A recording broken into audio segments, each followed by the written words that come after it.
Alpha males. Consider this a PSA, a podcast service announcement.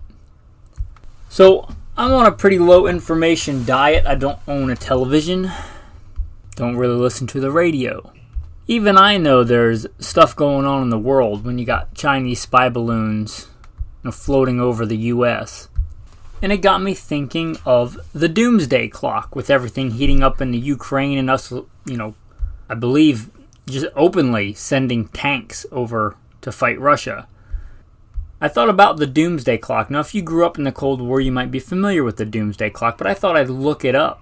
I watched a short thing on there, and if you don't know, the doomsday clock is a measurement these scientists get together and figure out how close we are to doomsday. And it said, when I watched a short clip, we are 90 seconds to midnight, midnight being the end, right? The closest we've ever been. And from what I looked up, it looks like it came out in January, so before this whole shooting Chinese spy balloons out of the air thing. Now, I hope this is a podcast that you never need.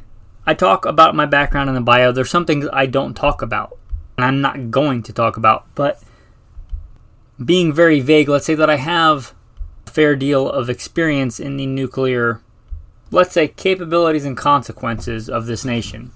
I thought it pertinent to put this out. Not to scare you. Again, hopefully this is a podcast you never need. But I would submit it's better to have this knowledge and not need it than need it and not have it. With that, this episode.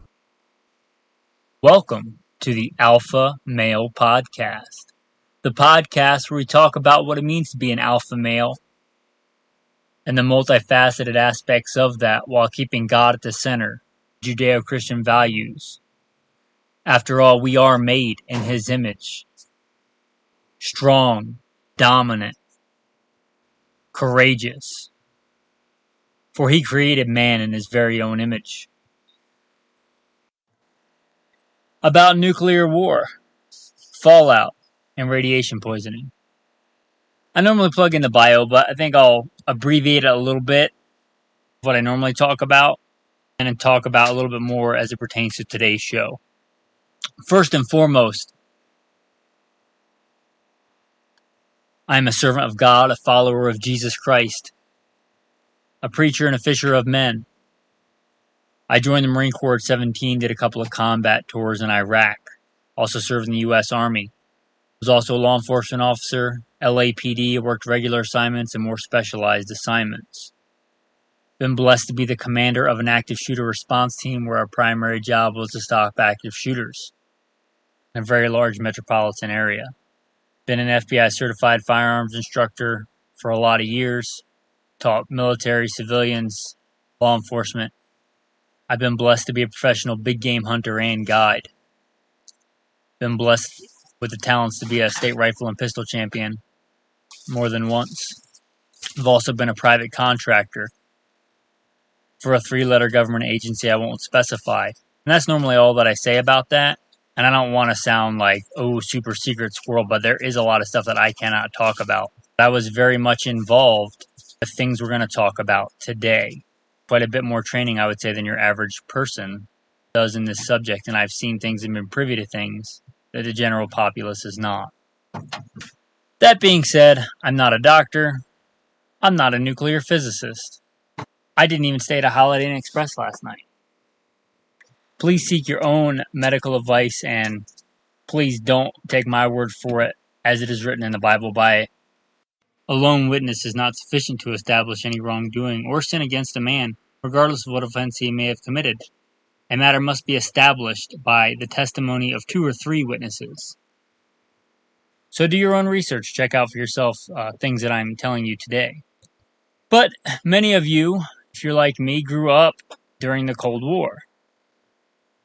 You may be fairly familiar, or have been in the past, familiar with the threat of nuclear warfare. I don't own a TV. I don't generally watch the news. But even I'm not ignorant to the fact that things are heating up in Europe. For decades, we were concerned about nuclear war with Russia. I think if you're talking about the midnight clock, hands are a little bit closer to midnight than they were seemingly just a few weeks ago, depending on when you listen to this. Every time I see the news, it seems like we're beating the war drums and being suggested that we should get involved. I don't know Putin. I'm not going to condemn Putin. He strikes me as a man that'll only get pushed so far. He also strikes me as a man that's not afraid to use force. With that being said, ought we to dust off those old civil defense manuals, those old civil defense films? Well, if there's nuclear war and nuclear bombs are getting dropped, that's just the end. I'm just going to throw up my hands and give up.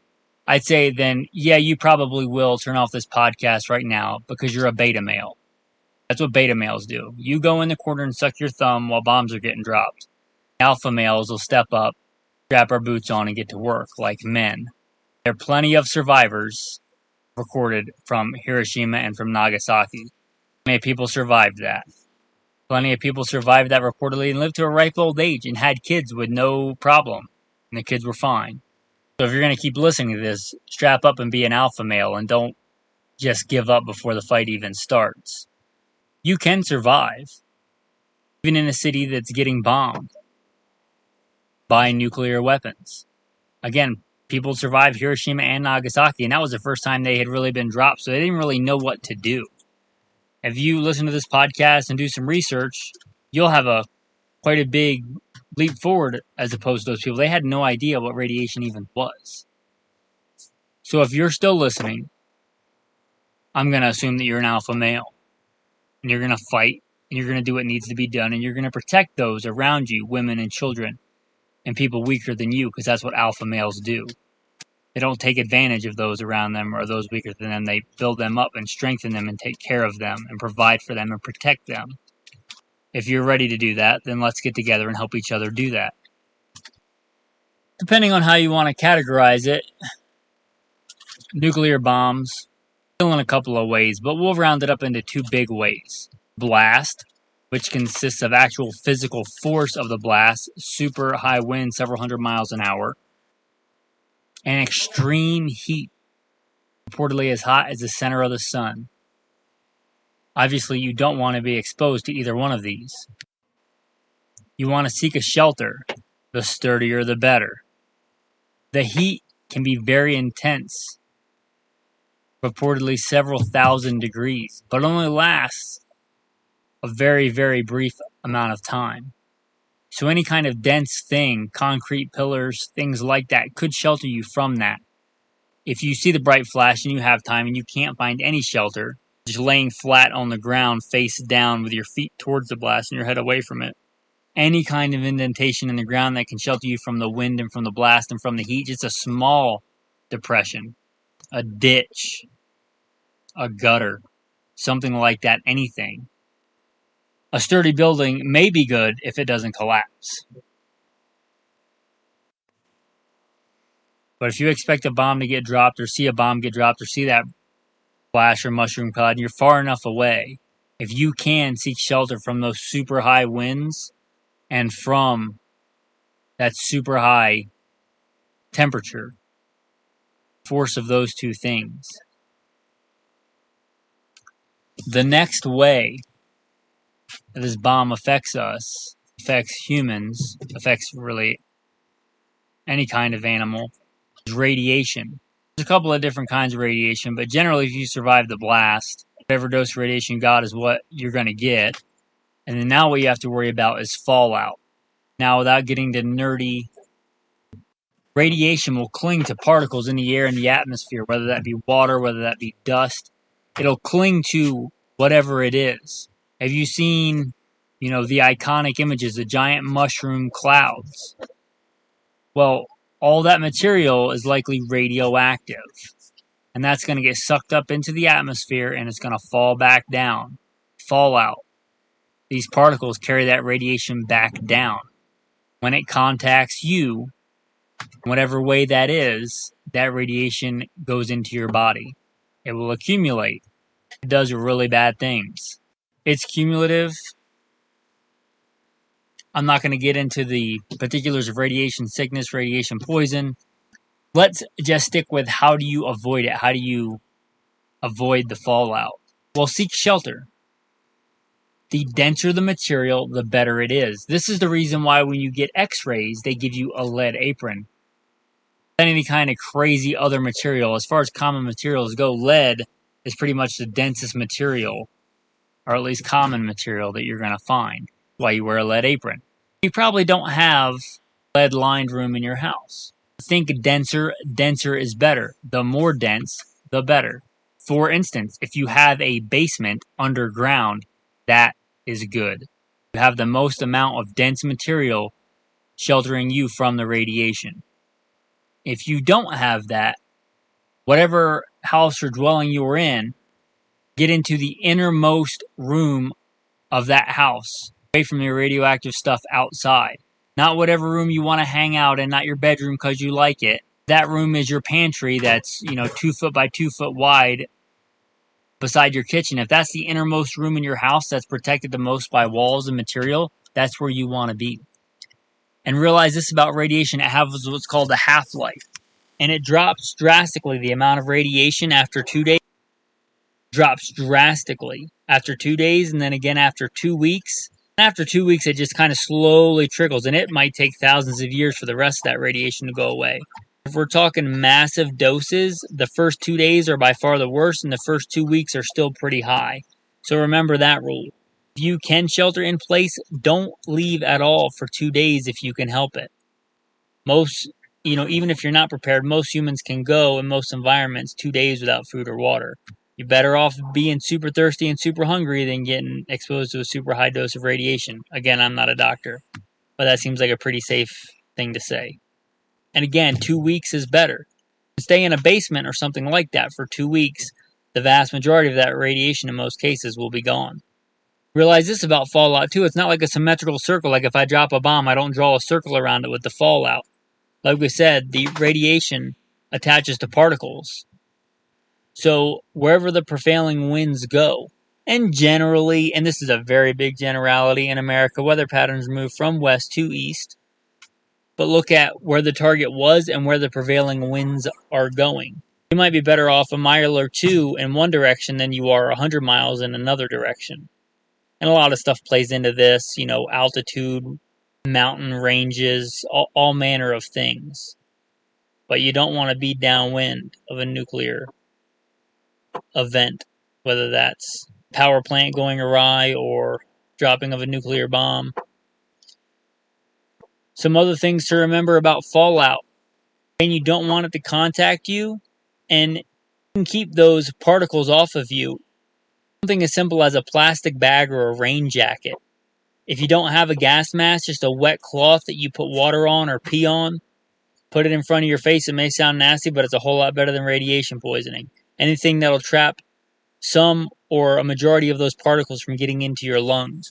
Radioactive material on your skin is bad, and your lungs is even worse. Another fun side note is that radiation really likes hair. So you probably want to shave off all your hair, if you can. It'll grow back. Well, assuming you don't get so much radiation that it doesn't grow back. Fun topic today. But it's amazing how good plastics can be for stopping, not like gamma rays and stuff, but fallout.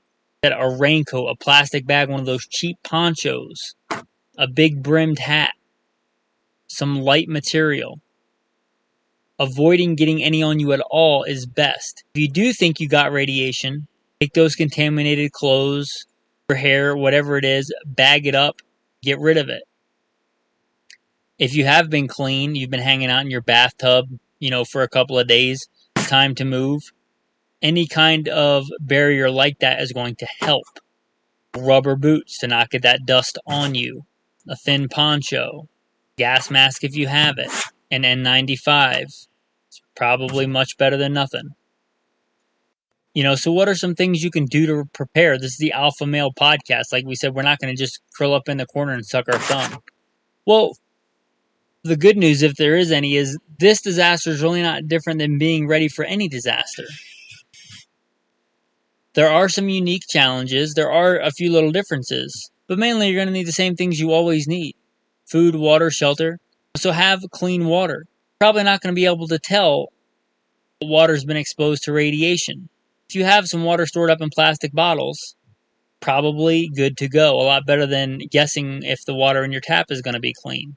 So having water stored, having food stored. You probably don't want to be eating food that's been out, in the fallout, in the radiation. But if you have some stored in your car, in your house, like we talked about, most of that radiation, the vast majority, is generally gone in 2 weeks. You have enough food to last that long? I talk about you guys supporting on Patreon, and that's great. One of the people I support on Patreon is Viking Preparedness. And I got this from him, but it really is true, and I give him all the credit. Pastor Joe Fox of Viking Preparedness. He says the two things that are going to get you after disaster is starvation and people behaving badly. And I really think that's the case in a lot of scenarios. You're going to need water, you're going to need food, and you're going to need to protect yourself from people. How long have we been talking about, how many episodes have we had talking about that kind of stuff here on the Alpha Male podcast? I may rerun a couple of those episodes just with general preparedness after this, just not in place of new episodes, but in addition to. For any of you that heretofore are not prepared and this rings a bell, like, hey, I probably should step up, be a man, and take care of my family and those weaker than me around me. Just going to throw my hands up if I see a bright flash in the distance. I'm going to fight. I'm going to survive. God willing. One thing I will mention briefly, it always comes up when you talk about this stuff, is potassium iodide. Now, I do have some of that in the center console of my Hummer. I will admit to that. It's not what people think. You can't just not do anything and buy a giant bottle of this and think you're going to be fine. It's not like if you're glowing green, you're going to take one of these tablets and pee and it's all going to go away and you're going to be fine. It deals with a very specific type of radiation poisoning having to do with your thyroid and things like that, but it's not a cure-all. It's far, far better to not get exposed in the first place. Don't just think you're just not going to do anything and buy potassium iodide on eBay and you're good to go. That's not how that works. I'm not saying it's not good to have. Like I said, I have some in the center console of my car. But it is not the end-all, be-all for nuclear preparedness. Again, know how radiation works. Stay away from the blast. Stay away from shelter from the heat, from the wind. Seek shelter from the fallout. Have food and water stored. Have a way to protect yourself. Psalm 91, no evil shall befall me, nor shall any plague come near my dwelling. I shall not be afraid of the terror by night, nor the arrow that flies by day, nor the pestilence that walks in darkness, nor the destruction that lays waste at noonday. 1,000 may fall at my side, 10,000 at my right hand, but it shall not come near me. I guess that'll be our tactical verse of the day. Tactical tip of the day. Did you know that apples are one of the best things you can eat after being exposed to radiation? Something about the pectin. If you have just straight pectin, but apples tend to have quite a bit of pectin. So apples and apple juice are one of the best things you can eat if you get exposed to radiation to get it out of your body. My wife said plums have a lot of pectin too, because when we make our own plum jam, they're one of the few things that doesn't need added pectin. So if you find yourself in a nuclear wasteland apocalypse, you can find some fresh plums, you're good to go. I don't think I'd be too worried about keeping the keto diet if I had a massive dose of radiation. With that, men, I'm going to say thanks for listening to this light and fluffy episode of the Alpha Male Podcast. Have a blessed day. Be strong and prove yourself a man. Oh, and I should mention that a lot of those old civil defense films that they made in the 50s are free on YouTube. Pretty good resource. You can check those out. If I remember, I'll throw a link to them. I generally don't link to other stuff. If I remember, I'll put a link in the show notes. Thanks, men. Have a blessed day.